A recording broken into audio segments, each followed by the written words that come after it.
Diary থেকে সাদা কাগজটা ছিঁড়ে কলম দিয়ে বেশ বড় বড় অক্ষরে সুন্দর করে আমার মৃত্যুর জন্য কেউ দায়ী নয় লিখে ফেলল অদ্রি।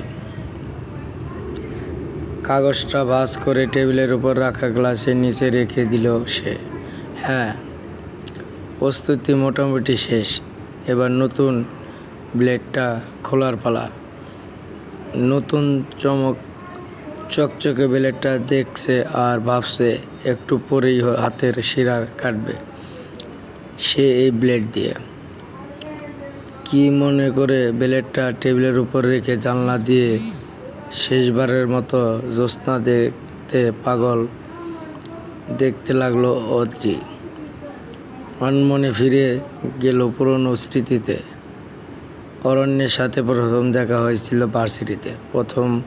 প্রথম অরণ্যের ভালো লাগলেও অরণ্য ছিল খুব নাটু বান্দা ছিলেন। সে তার পাগলামো দিয়ে ঠিকই অধীর মন জয় করে নিয়েছিল। তারপর শুরু হলো এই জুটির সম্পর্ক। ভার্সিটিতে এই জুটির সুনামের কোনো কমতি ছিল না। এভাবে দুষ্টু মিষ্টি খুনসুটি আর একটু ঝগড়া নিয়েই চলছিল তাদের দিনগুলো। দেখতে দেখতে 3টি বসন্ত একে অপরের হাত ধরে যে কিভাবে কাটিয়ে দিয়েছে তারা নিজেরাও জানতো না। কিন্তু অরণ্য হঠাৎ করেই কেমন জানি বদলে যেতে লাগলো। যে অরণ্য অদ্রির সাথে ফোনে কথা বলার জন্য অপেক্ষা থাকতো, আজকাল তাকে কল দিলে ওয়েটিংয়ে পায় অদ্রি। প্রথম বিষয়টা সিরিয়াসলি না নিলেও এক সময় অদ্রি খুব কষ্ট পেত অরণ্যের ব্যবহারে। অরণ্য বলতে গেলে যোগাযোগ বন্ধ করে দেয় অদ্রির সাথে। আর এই সুযোগের চির সমাপ্তি হয় আজকে বিকেলে। অরণ্য, তুমি এমন হয়ে গেছো কেন? এমন হয়ে গেছি মানে? কি বলতে চাও স্পষ্ট করে বলো অদ্রি। তুমি আমাকে অবহেলা করছো, ফোন দিলে ওয়েটিংয়ে থাকে। তুমি তো আগে এমন ছিলে না অরণ্য। শোনো অদ্রি, সবসময় মানুষকে যে একই রকম থাকতে হবে তা তো নয়। সময় মানুষকে বদলে দেয়। সো এখানে অপরাধ কি? হ্যাঁ, সত্যি তো, এখানে কোনো অপরাধ নেই। আমি আসলে তোমাকে আর সহ্য করতে পারছি না অদ্রি। আই থিঙ্ক আমাদের রিলেশন কন্টিনিউ করা ঠিক না। সো প্লিজ অরণ্য, আমি তোমাকে অনেক ভালোবাসি। তুমি যেমন আছো তেমনই থাকো। তারপরেও প্লিজ ছেড়ে যেও না প্লিজ। নিছেন অদ্রি, আমার পক্ষে রিলেশন কন্টিনিউ করা পসিবল না, কারণ আমি আর তোমাকে ভালোবাসি না।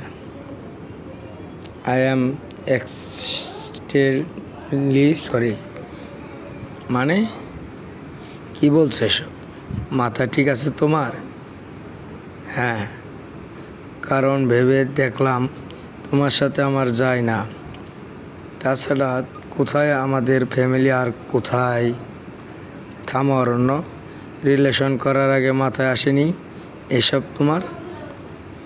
দেখো, আমি মানছি আমার ভুল ছিল, বাট কিন্তু সিরিয়াসলি আর এই পেন নিতে পারছি না।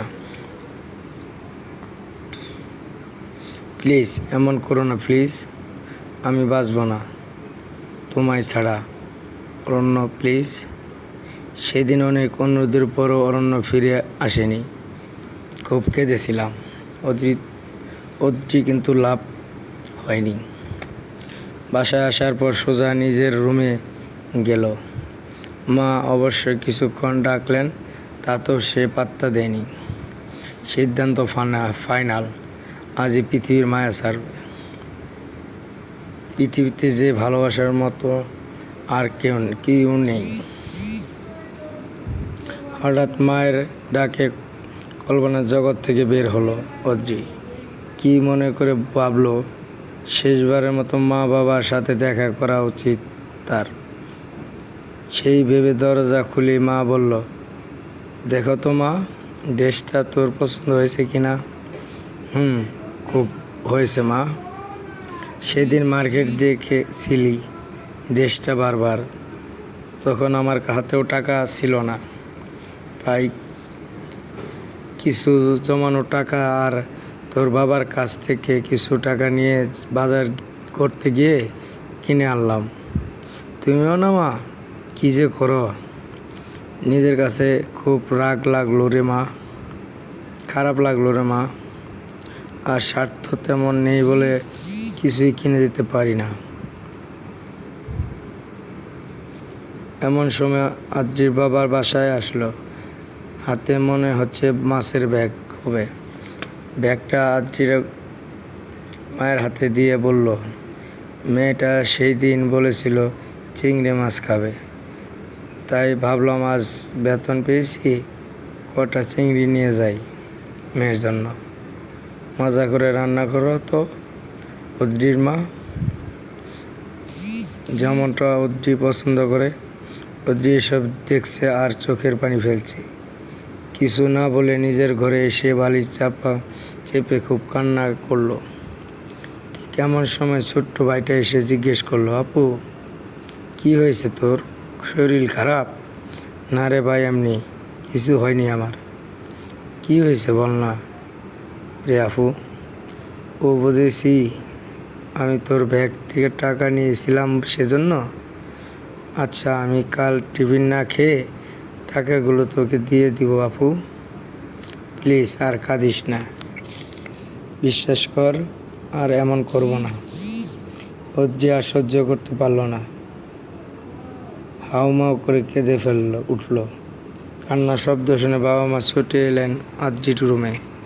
আদ্রি শক্ত করে তার মাকে জড়িয়ে ধরল, ভাবতে লাগলো, ভালোবাসা তো আমার ঘরেই আছে, নিঃস্বার্থ ভালোবাসা। আর আমি কি না মরতে যাচ্ছিলাম এক প্রতারকের জন্য? আমি মরলে তো ওর কোনো ক্ষতি হইবে না, বরং আমার মা বাবা কষ্ট পেত। আমি না থাকলে তারা কাককে এভাবে ভালোবাসত। গ্লাসের নিচ থেকে কাগজটা ছিঁড়ে টুকটু করে জানলাতে ফেলে দিল। জ্যোৎস্নার আলোয় অন্ধকার ঘরটা আলোকিত হয়ে গেল। অদ্ভুত সুন্দর লাগছে সব কিছু, জীবন থেকে সুন্দর মনে হচ্ছে অদ্রির। কাগজের টুকরোর সাথে পুরনো সব কিছু টুকরো হয়ে গেল। শুরু হলো অদ্রির জীবনের নতুন অধ্যায়।